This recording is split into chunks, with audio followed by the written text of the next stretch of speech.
Hello and welcome to this episode of Peak Life. Today we're talking about a very important transportation project coming up here in the future right in Chesapeake, the Bowers Hill Interchange.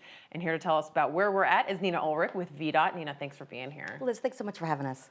So we're hearing a lot already about this project. We don't know the details quite yet. So where are we right now with Bowers Hill Interchange? So with the Bowers Hill Interchange Improvement Study, right now, VDOT is sharing what their preferred alternative is.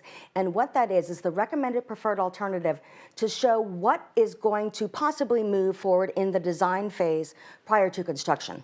So this is really important. And you know, it's very hard, I think, for the average person to pay attention until there are cones in the roadway, right? But this is really when we need people to start paying attention, start learning more so that they can offer input because you guys are asking for it. Absolutely. We are years away from seeing cones placed in Bowers Hill for the Bowers Hill Interchange Improvement Study. But what we're asking for the public right now is to share their comment on what this recommended preferred alternative is. And so we have a public hearing that's coming up April 26th virtually for those that would rather join that way, and April 27th, the next night, in person at our Suffolk District office. And you were saying comments for this particular phase of the survey are due by May 7th. But, you know, we've been talking about this survey for what feels like a long time now. And I'm sure that there's going to be additional opportunities moving forward. Absolutely. So we've been talking about the Bowers Hill Interchange Improvement Study since, as early as 2018. And so we all know what the Bowers Hill area is. And so that is not only affecting Chesapeake, but also Suffolk and Portsmouth. And so when you take a look at the map and then you see what the boundaries are, that's a big area to cover. And so we just want to hear from the public now about what this preferred alternative means to them, and also what they think about it moving forward, thinking about the next few years, and then be able to share that impact, share that feedback regarding the impact that they personally might feel about it.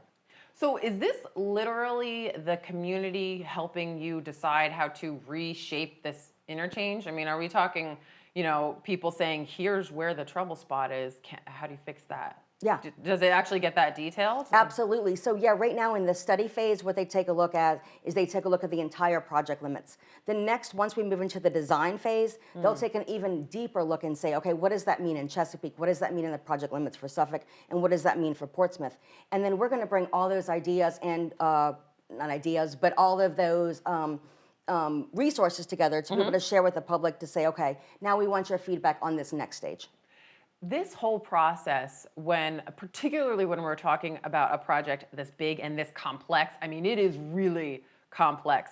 There's a lot that goes into it, and it's not just this initial study phase. I mean, we're talking environmental things, and talk to me a little bit about that complexity and how we get from the idea that we need this to shovels in the ground. Absolutely. So you're looking at the environmental impact studies, right? So there's a draft EIS, and there's so many different study phases. But right now, where we at with the recommended preferred alternative is that we've already collected all the comments from the previous study phases. And so now we've brought them all in to say, okay, this is the recommended preferred alternative at this stage. And then what does this look like moving forward? And so that is called a draft EIS. And that involves the Federal Highway, that involves U.S. Army Corps of Engineers, that involves the Commonwealth Transportation Board. And we're going to see all that evolve in the next year.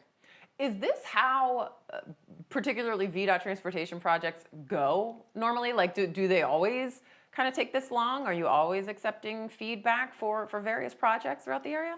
Absolutely, and it just depends on the type of project, where they are in the stage, right? So with the other, for example, the Hampton Roads Express Lanes network that's in Chesapeake right now, we've seen that kind of develop and come online over the, for a few years. And so that's what we're going to see with Bowers Hill. We're going to see the initial study phase that we are in now, then move into the design, and then construction many years down the road. Now, how does funding work for this? Is there already funding, or do you just kind of fund it, part by part? How does that work? So this is funded by the Hampton Roads Transportation Accountability Commission, HRTAC. Okay. That's who funds this project. Okay, great. Nina, what else do we need to talk about the Bowers Hill Interchange study? Did we cover it? Yeah, I think so. So we want you to join the virtual public hearing on the 26th. Register online, vdotmeeting.com/Bowers Hill, and then join us in person April 27th at our VDOT district office. And also remember that even if you can't do either one, you can see all these materials online right now, today, and then go ahead and share your opinions there in the survey. They'll make public record as long as they're submitted by May 7th. Great, you guys have tons of information on that website. Thank you so much for making that easy and accessible to all of our motorists and anyone interested in this project. Nina, thank you so much for being here. Thank you so much. That does it for this episode of Peak Life. Thank you so much for watching. Have a great week.